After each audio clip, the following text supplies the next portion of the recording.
Il est 13 h, bonjour à tous, merci de votre attention. Voici les titres à la une de l'actualité ce dimanche.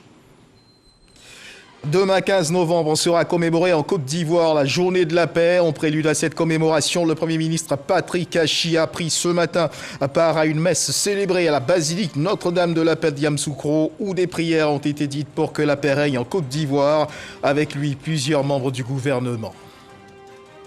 41e session de la conférence générale de l'UNESCO à Paris en France. La ministre de l'Éducation nationale et de l'alphabétisation, Maria Toukoné, vient d'être intégrée dans 2 instances de haut niveau. Le comité de pilotage de la Commission internationale sur les futurs de l'éducation et la commission de haut niveau sur le développement du numérique. On en saura plus dans un instant avec Walter Amadou Ouattara, envoyé spécial à Paris. Et puis, échange hier à Bouaké entre le ministre de l'Hydraulique et les autorités locales. Des assurances ont été données par le ministre Laurent Tchagba concernant l'accès à l'eau potable aux populations de cette région. Laurent Tchagba assure ses interlocuteurs de la garantie d'eau potable pour les ménages de Bouaké jusqu'en 2045. Voilà pour l'essentiel. Oui, bonjour à tous et merci de nous rejoindre pour ces 45 minutes d'information. Mesdames et messieurs, pour la partie consacrée au magazine de cette édition, nous parlerons ce dimanche d'entrepreneuriat, mieux de culture entrepreneuriale. Le 11 novembre dernier, s'est tenue à Abidjan la 4e édition de la caravane de l'entrepreneur autour du thème « Artistes, développez votre potentiel d'entrepreneur ». En quoi consiste cette caravane dite de l'entrepreneur? Comment est venue l'idée de ce projet? Comment se décline cette initiative? Pour quelle cible et pour quelle retombée? Pour le savoir, nous échangerons avec le commissaire général de cette 4e édition, M. Gilles-Alexandre Dia, notre invité de ce 13 h. M. Gilles-Alexandre Dia, bonjour et merci de nous rejoindre sur ce plateau. Bonjour Monsieur Guivier et merci de m'avoir invité sur ce plateau. Je vous en prie et dans une demi-heure, nous irons plus loin avec vous bien sûr sur le sujet annoncé. Mais avant, mesdames et messieurs, vous le savez certainement, demain 15 novembre est déclarée journée fériée chômée et payée sur le territoire national en raison de la commémoration de la journée de la paix. Une journée chère à la Côte d'Ivoire. En prélude à cette commémoration, comme vous pouvez le voir sur ces images, le Premier ministre chef du gouvernement Patrick Achi a pris part ce matin à une messe célébrée à la basilique Notre-Dame de la Paix de Yamoussoukro, où des prières ont donc été dites pour que la paix règne en Côte d'Ivoire. Avec lui, plusieurs membres du gouvernement, homélie prononcée par Monseigneur Alexis Touabli, qui a bien sûr réitéré son appel à l'union des fils et filles du pays. Et au terme de cette messe, je vous propose de suivre le Premier ministre Patrick Achi. Mes frères, mes sœurs, il est heureux que nous soyons ici, dans cette basilique dont la sublime architecture est une véritable invitation à l'élévation. Oui, cette basilique nous invite à nous élever. Nous élever au-dessus de quoi? Eh bien, nous élever au-dessus de toutes les barrières qui pourraient nous diviser et nous opposer inutilement les uns aux autres. Barrières d'ordre ethnique, barrières d'ordre régional, barrières d'ordre culturel, barrières d'ordre religieux et barrières d'ordre politique. Oui, frères et sœurs, élevons-nous. Élevons-nous au-dessus de toutes ces barrières pour bâtir ensemble une Côte d'Ivoire qui soit vraiment la patrie de la vraie fraternité, comme nous le chantons dans notre hymne national. C'est nous qui devons être le modèle du monde entier, le modèle de l'espérance promise à l'humanité tout entière. Quelle force! Quelle grandeur! La paix est donc notre vocation nationale. Et nous devons tous prendre le chemin de la paix. Mais une paix qui repose sur la justice. En effet, la paix repose sur la justice. Ce qui revient à dire que sans justice, il n'y a pas de paix véritable. La paix est l'œuvre et le fruit de la justice. Voilà, à l'instant, Monseigneur Alexis Touably, que vous avez pu suivre un extrait de son homélie prononcée ce dimanche. Le Premier ministre Patrick Hachi, que vous suivrez assurément dans notre édition de 20h. À Toukouzou, aux Alem, dans le sud ivoirien, la communauté Papa Nouveau, chaque année, célèbre l'œuvre de paix de son prophète fondateur. Et cette année, du 5 au 9 novembre 2021, les fidèles ont convergé vers ce sanctuaire pour commémorer ces événements à travers prières et rites symboliques divers. Au nom du ministre de l'Intérieur, la Direction générale des cultes est allée soutenir l'initiative. C'était en présence de notre reporter, Franck Quadio. Ambiance particulière à Toukouzou Zalem. En contraste avec le silence du lieu de culte, grêlot et acclamations saccadées. C'est l'acte final de la prière consacrant le 20e anniversaire de l'œuvre ecclésiale du prophète Papa Nouveau. Une semaine de pèlerinage. Cette grande prière a été précédée d'une semaine de pèlerinage. Et en tant que président du comité d'organisation, je suis comblé. Papa Nouveau est prophète, venu pour tout le monde entier, non seulement pour son église, mais pour tous les hommes qui vivent sur la terre. Donc il invite à ce pèlerinage. Tout le monde a s'unir. Ozalam a été créé pour tous les hommes. Ici, lorsque nous nous retrouvons ici, nous formons un.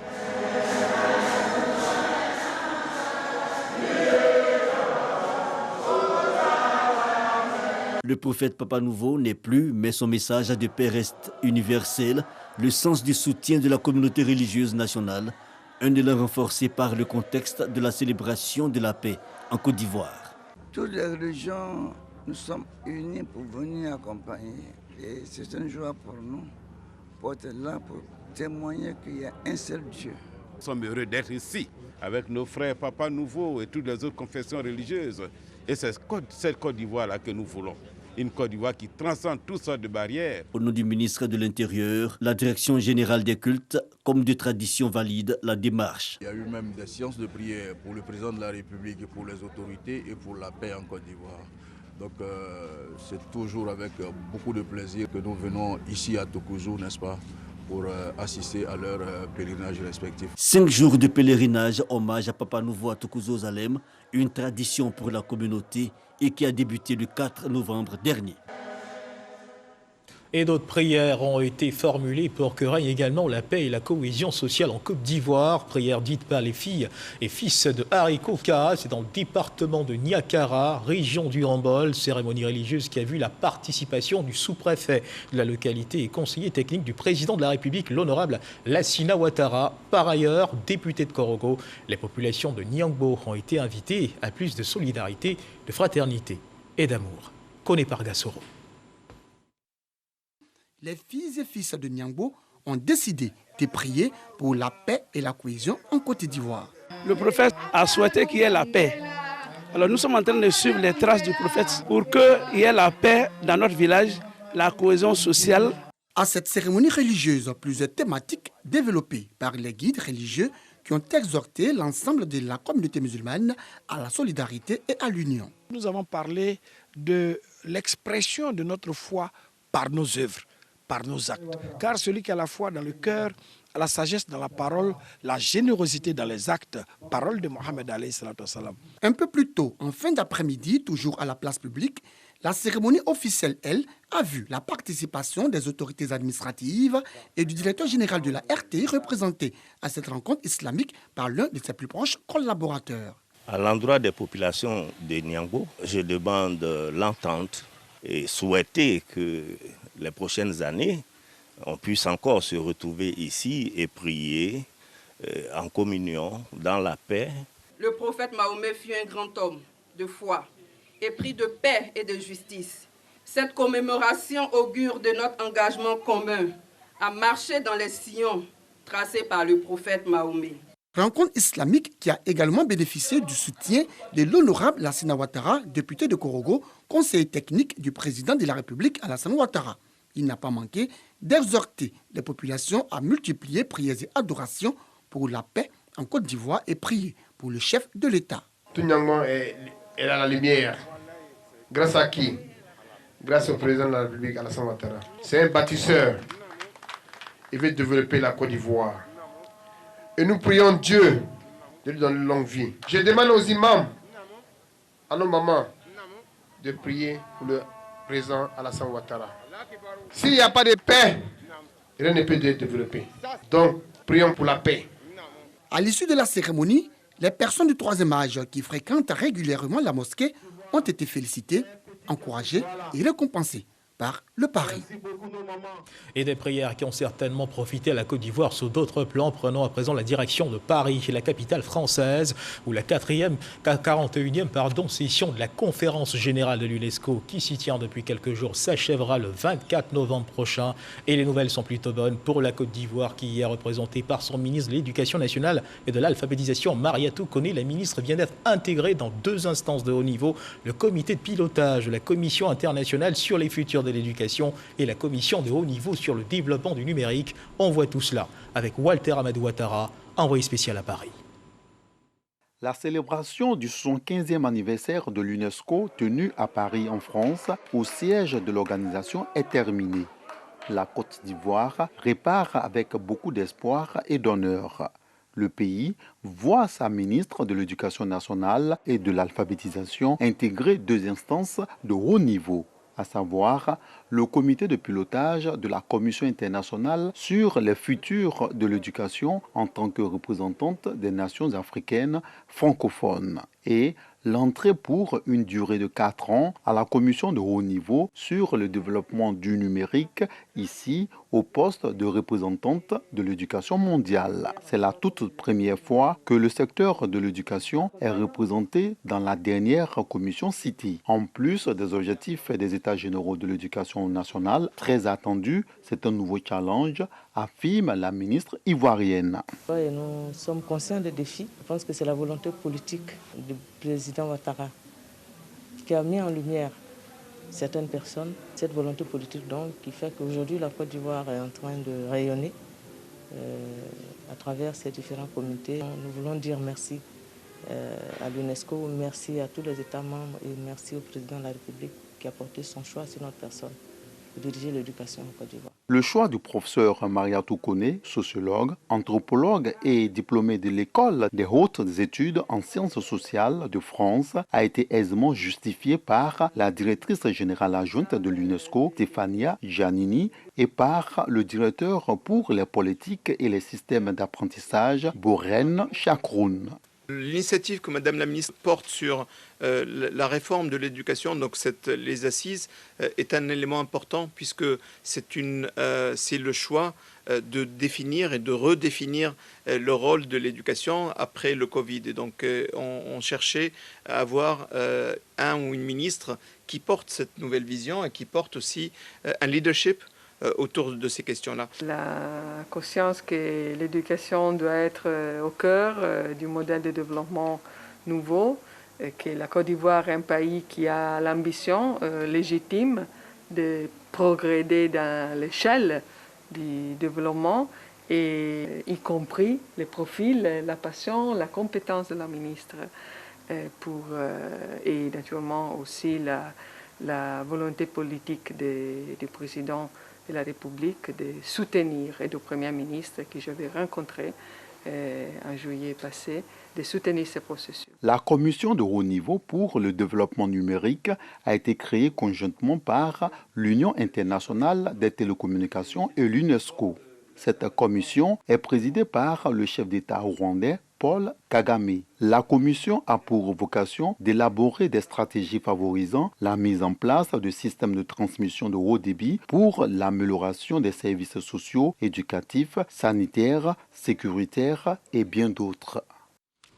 Et la Côte d'Ivoire, notre pays qui se prépare à capitaliser sa participation à l'Expo Dubaï 2020 qui aura lieu du 1er octobre au 31 mars prochain en Arabie Saoudite pour mobiliser au moins 1000 milliards de francs CFA d'intention d'investissement. Le ministre de la Promotion des investissements s'active pour permettre à la Côte d'Ivoire d'atteindre ses objectifs. Les précisions de Dangui Dangui.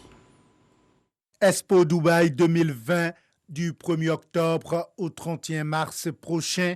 La Côte d'Ivoire se prépare à ramener au moins 1000 milliards de francs CFA d'intention d'investissement sur les bords de la lagune ébriée. L'heure est donc aux préparatifs. C'est dans cette perspective que le ministre de la Promotion des investissements a eu une séance de travail ce mercredi à la Chambre de commerce et d'industrie avec les représentants des ministères techniques faisant partie de la délégation ivoirienne. L'Expo universelle est la plus grande exposition économique d'investissement et commercial dans le monde. Il se tient chaque 5 années. Contrairement aux autres éditions, cette année, cette Expo universelle a plus une allure d'affaires, de business. Nous avons un espace qui s'appelle le village Expo Dubaï 2020 où il y a 195 pays du monde présents. Nous avons un objectif de 43 000 milliards de francs CFA de projets d'investissement privé à envoyer d'ici 2025. Donc c'est une opportunité énorme. Le forum économique et la journée pays consacrée à la Côte d'Ivoire aura lieu les 25 et 26 novembre prochains. Reportage signé Dangui Dangui, troisième titre de cette édition dans la région de Gbeke à Bouaké au cours d'un échange entre le ministre de l'Hydraulique et les autorités locales. Des assurances ont été données par le ministre Laurent Gbagba concernant l'accès à l'eau potable aux populations de cette région. Laurent Gbagba a assuré ses interlocuteurs de la garantie d'eau potable pour les ménages de Gbeke et cela jusqu'en 2045. Une assurance donnée au regard des retombées du projet de renforcement de l'alimentation en eau potable de la ville de Bouaké et 120 localités environnantes. Léon Brou. Le ministre de l'Hydraulique rassurant face aux autorités de Gbeke, Bouaké et ses environs à l'abri du besoin d'eau potable en toute saison dès fin 2022. Sera terminé, selon Laurent Gbagba, le projet de renforcement de l'alimentation en eau potable pour l'amener d'eau à Bouaké depuis le lac de Kossou.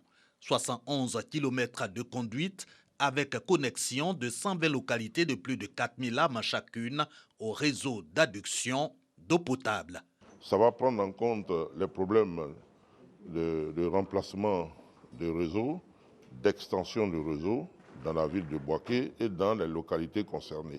Donc, toutes les localités concernées, 120, auront un château d'eau actualisé pour permettre de donner de l'eau potable aux populations sans problème. Ces réhabilitations et extensions de réseaux d'eau potable, autant à Bouaké qu'à Sakassou, Béoumi, Botro, Diabo, Brobo, Diebonois, bref, dans tout le Gbeke. Objectif, accès effectif à des ménages de la région à l'eau potable. Bonne nouvelle pour les autorités locales. Surtout, on a été ravis d'entendre que les canalisations vieilles depuis l'indépendance vont être reprises. Des pompes qui seront disponibles dans les localités de moins de 2000 habitants. C'est un progrès énorme. Pour le milieu rural comme pour le milieu urbain, il y aura une agence qui va se charger de coordonner tout cela. Je crois que nous ne pouvons que nous en réjouir. Lancés en février de la même année, les travaux de renforcement de l'alimentation en eau potable de la ville de Bouaké et 120 localités environnantes en cours depuis juin 2020. Ils prennent en compte des travaux complémentaires à l'effet de garantir jusqu'en 2045 l'accès à l'eau potable dans la région de Gbeke. L'État y investit environ 170 milliards de francs CFA. Et l'actualité, c'est aussi ce joli coup de filet effectué par les agents de l'unité mobile d'intervention des douanes ivoiriennes à Saint-Grobeau, Abidjan, Abobo PK18 et Ara. 93 775 tonnes de marchandises prohibées ont été saisies, 87 550 tonnes de sucre et 2225 tonnes de médicaments de qualité inférieure, médicaments falsifiés. C'est ce que nous rapporte Franck Quadio. 87,550 tonnes de sucre et 5,225 tonnes de médicaments de qualité inférieure et falsifiés saisis par les agents de l'unité d'intervention rapide des douanes ivoiriennes. Des saisines opérées respectivement à Saint-Grobeau-sur-l'Axe, Yamoussoukro, Abidjan et à Ara, dans la région du Moronou. Quant aux médicaments de qualité supérieure et falsifiés, ils ont été interceptés à Abobo-Yopougon dans le district d'Abidjan. En saisissant donc du sucre de contrebande, nous protégeons ici donc l'industrie sucrière locale, nous préservons ici donc des emplois. Et pour ce qui concerne donc les médicaments de qualité inférieure falsifiés, là aussi, il s'agit donc de protéger la population afin donc que, dans matière de médicaments, voilà, donc ce soit des produits conformes, homologués donc par les structures sanitaires locales. Pour le commandant Hippolyte Ouattara, tout citoyen peut participer à cette lutte en apportant sa contribution par le renseignement et l'information au service de douane. Nous tenons toujours disponibles pour lutter efficacement contre toute forme de fraude, tout ce qui pourrait nuire à l'économie ivoirienne. Cette opération de saisie vise à protéger la santé des populations par le contrôle des produits prohibés. C'est d'ailleurs l'une des missions de la douane ivoirienne. Une action à saluer, toujours dans le mouvement de la lutte contre la fraude. 20 observateurs des États de la conférence ministérielle sur la coopération halieutique entre les États africains riverains de l'océan Atlantique comme AFAT ont été formés à l'Académie régionale des sciences et techniques de la mer d'Abidjan sur l'observation scientifique et la lutte contre la pêche illégale. Précision importante, les observateurs embarqués font partie des opérateurs opérationnels qui contribuent au succès des activités de pêche à Boussanougou. Ils sont 20 auditeurs ressortissants de 11 pays. Le Bénin, la Côte d'Ivoire, la Gambie, la Guinée-Bissau, la Guinée, le Maroc, la Mauritanie, la République démocratique du Congo, Sao Tomé et Principe, le Sénégal et le Togo, à prendre part à une formation qui vise à renforcer les capacités des observateurs embarqués afin de leur permettre d'appréhender la gravité admise de la pêche illicite. Les populations riveraines sont des populations qui, à 40%, consomment le poisson. La pêche INN est un grand fléau. Ils pêchent à des périodes où ils ne devraient pas pêcher. Ils pêchent des espèces qui ne devraient pas pêcher et ça a un impact négatif sur la vie de nos populations. La pêche maritime procure des emplois et des revenus à un nombre de plus en plus élevé de femmes et d'hommes. Cependant, la vitalité de ce secteur est mise à mal à cause des activités liées à la pêche illicite. Le programme régional d'observateurs embarqués contribuera à travers la coopération étatique promue par le droit de la mer à renforcer deux piliers essentiels de la gouvernance des pêches. Il s'agit d'une part du suivi, contrôle et surveillance des flottes de pêche et d'autre part de l'amélioration des avis scientifiques en soutien à la gestion des pêches par rapport à de nouvelles données. Selon les estimations de la conférence ministérielle sur la coopération halieutique entre les États riverains de l'océan Atlantique, l'Afrique enregistre un niveau élevé de pêche illégale. Et sortons des champs de formation, regardons ensemble cette visite qui s'est tenue à la RTI. La radiodiffusion télévision ivoirienne a reçu la visite d'une délégation de la République du Bénin, conduite par son ministre du numérique et de la digitalisation, Aurélie Adam Soulé Soumarou. Cette visite de professionnels de médias béninois en Côte d'Ivoire s'inscrit dans un cadre de concertation et de partenariat, incluant des partages d'expériences. Objectif de cette coopération, le développement des télévisions et radios publiques de ces deux pays frères. Jean-Marc Djedji. Une délégation de l'Office de radiodiffusion et télévision du Bénin dans les locaux du groupe RTI. C'est dans une ambiance bon enfant que ces invités découvrent le quotidien des journalistes, producteurs et techniciens des chaînes de télévision et de radio de ce groupe audiovisuel. Conduite par Aurélie Adam Soulé Soumarou, ministre du numérique et de la digitalisation, ces patrons de médias s'imprègnent des réalités des productions de la RTI.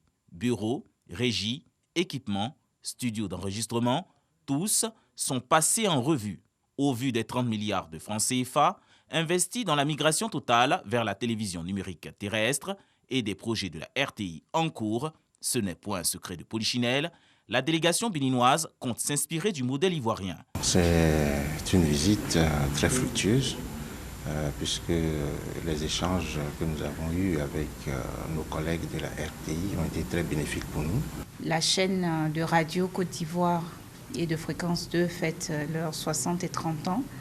Et j'ai pu voir qu'on peut avoir 60 ans et 30 ans et rester jeune, dynamique, innovant. On a pu voir des projets qui s'inscrivent dans l'ère numérique, l'ère digitale.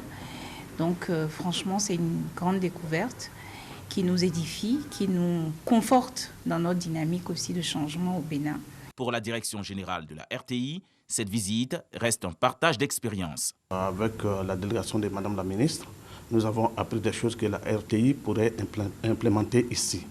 Donc vraiment, nous la remercions beaucoup et surtout, elle a souhaité que ces échanges se poursuivent au niveau des directions générales. Un éventuel partenariat entre l'ORTB et la RTI pourrait aboutir sur des échanges de programmes, des coproductions et des renforcements de capacités des équipes techniques. Et on ne le dira jamais assez, il faut continuer de faire attention, la Covid-19 est encore présente en Côte d'Ivoire.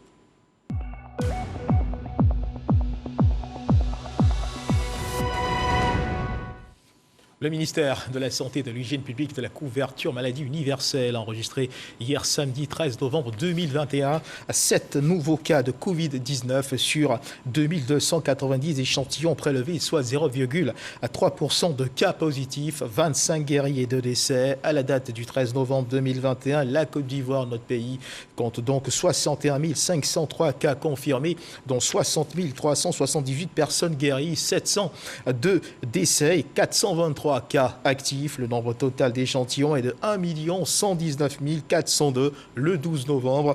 44 593 doses de vaccins ont été administrées, soit un total de 3 782 099 doses du 1er mars au 12 novembre.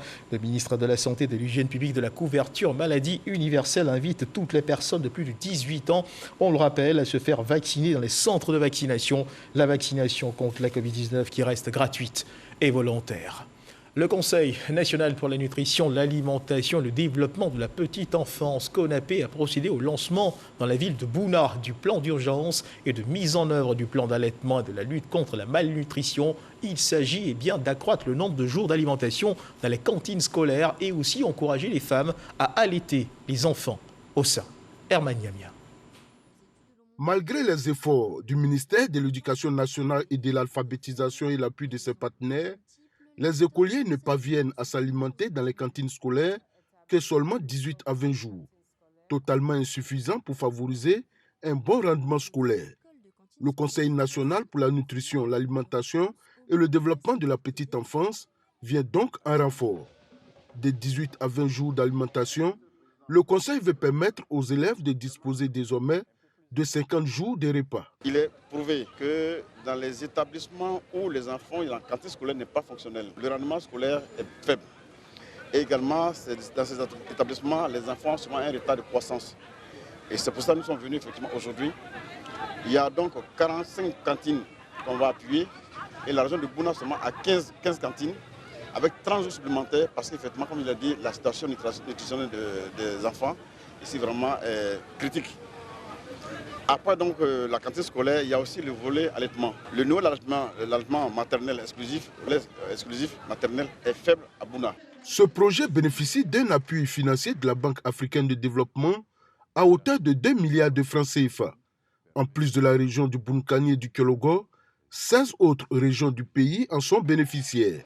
Les autorités administratives et politiques de la région du Bounkani se réjouissent de l'intérêt particulier accordé à leur localité. Quand on parle de malnutrition, les Ivoiriens ne peuvent pas bien comprendre. Parce que nous sommes dans un pays où nous avons tout. Mais la malnutrition est différente de la famine. On peut manger, mal manger. Et surtout que c'est les enfants en âge de croissance. Un enfant qui est mal nourri, non seulement il perd les potentialités intellectuelles et il ne peut pas réussir à l'école. Le Bounkani est heureux d'accueillir ce projet-là et se rassure les porteurs, les coordinateurs du projet de ce que ça sera une réussite ici parce que nous en avons besoin et nous avons exprimé le besoin et nous accueillons les responsables qui ont décidé de venir nous apporter, de répondre à notre cri de cœur, de nous apporter le soutien demandé.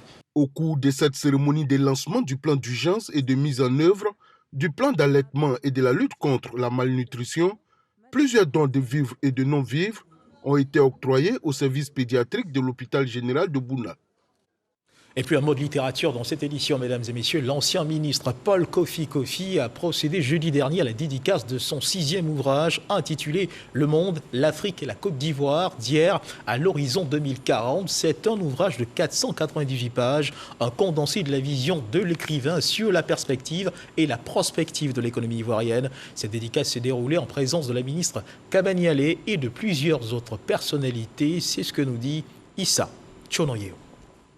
Ancien ministre chargé de la Défense, puis de l'enseignement technique et professionnel, Paul Kofi Kofi est un passionné des belles lettres. Son 6e et dernier ouvrage, Le monde, l'Afrique et la Côte d'Ivoire, d'hier à l'horizon 2040, paru à l'Harmattan Côte d'Ivoire, est un voyage dans le temps et dans l'espace, de l'histoire centrique à l'histoire médiévale ou contemporaine. Dans cette œuvre de 498 pages, subdivisée en 9 chapitres et comprenant 3 grandes parties, l'écrivain prend en compte tous les secteurs de développement du pays. La dédicace de l'ouvrage a été une occasion pour l'auteur de parler des enjeux et défis qui attendent la Côte d'Ivoire. Après la Covid apparue en Chine en 2020, nous avons trouvé nécessaire de faire cela parce que le monde venait de changer. J'ai estimé que pendant le confinement, qu'il fallait donc mettre à profit pour rédiger un ouvrage sur l'évolution du monde, du continent et de notre pays. Et c'est ce que j'ai tenté de faire dans un ouvrage que j'estime aborde beaucoup de sujets, beaucoup de défis et d'enjeux que le monde, l'Afrique et la Côte d'Ivoire aujourd'hui connaissent et que la Covid est venue donc complexifier. De Félix Houphouët-Boigny à Alassane Ouattara, en passant par Henri Konan Bédié et Laurent Gbagbo, toutes les politiques des différents secteurs de développement sont passées au peigne fin. Une démarche fort appréciée. L'auteur fait le bilan de ce qui s'est passé aujourd'hui et les projections de demain. Et c'est ce qui peut amener un pays à se développer davantage et atteindre une certaine croissance en ayant la vision. 3 éléments faisaient l'unanimité en ce qui concerne le docteur, l'écrivain Paul Kofi Kofi. Le sérieux, la conscience professionnelle et enfin la capacité de travail. Parce que Paul est un travailleur infatigable. Paul Kofi Kofi exhorte tous les intellectuels africains, notamment ivoiriens, à écrire pour la postérité. Reportage signé Issa Tchonanyeo. Mesdames et messieurs, abordons à présent le chapitre magazine de cette édition avec notre invité de ce 13h, M. Gilles Alexandre Ndia, commissaire général de cette 4e édition de la Caravane de l'entrepreneur qui fait bien cette fois focus sur le secteur artistique. Une 4e édition à laquelle a d'ailleurs pris part la ministre de la Culture et de l'Industrie, des Arts et du Spectacle, Arlette Badungé Sankwame. M. Gilles Alexandre Ndia, merci encore de nous avoir rejoints sur ce plateau. Alors la première question qui me vient tout de suite à l'esprit, qu'est-ce que cette Caravane de l'entrepreneur ?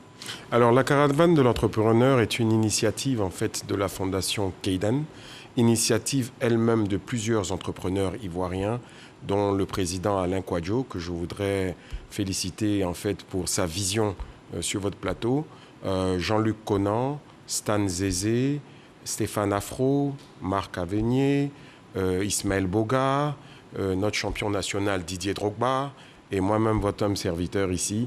Alors c'est à travers cette caravane que nous faisons la promotion de la culture entrepreneuriale dans les écoles, dans les lycées, dans les universités, les grandes écoles de Côte d'Ivoire. Alors cet engagement pour la culture entrepreneuriale, il est né de quel constat ?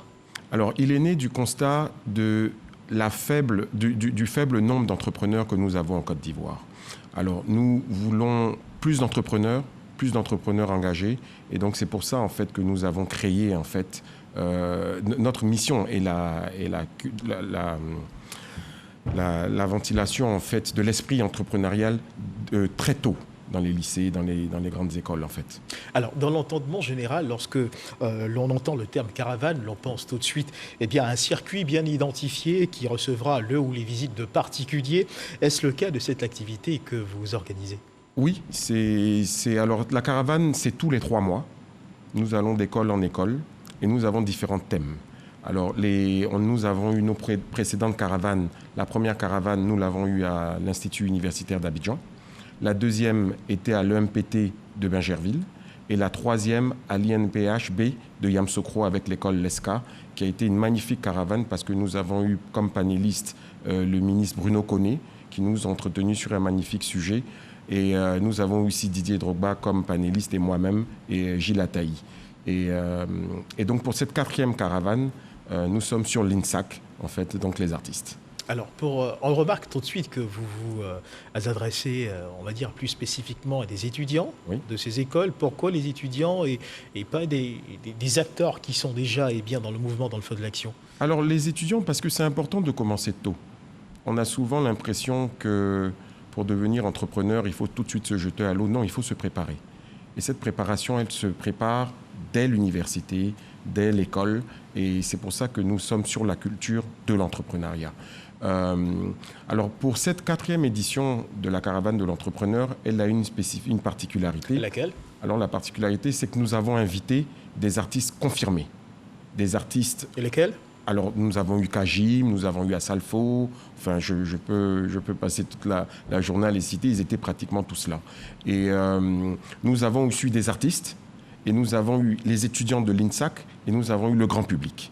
Et comme panélistes pour cette édition, nous avons eu Fabrice Sawignon, le directeur général de Vodou, nous avons eu Assalfo lui-même, hein, et nous avons eu Franck Kakou de Universal Music Africa, le directeur général, et nous avons eu Youssou N'Dour, mais qui n'était malheureusement pas là, qui nous a livré un message en fait vidéo, car il avait une contrainte de calendrier ce jour-là. Des personnalités donc bien connues en Côte d'Ivoire, voilà, et au-delà des frontières. Oui, parce que... C'est pour donner du crédit ou un peu plus de contenu à votre action? Crédit, contenu et surtout modèle.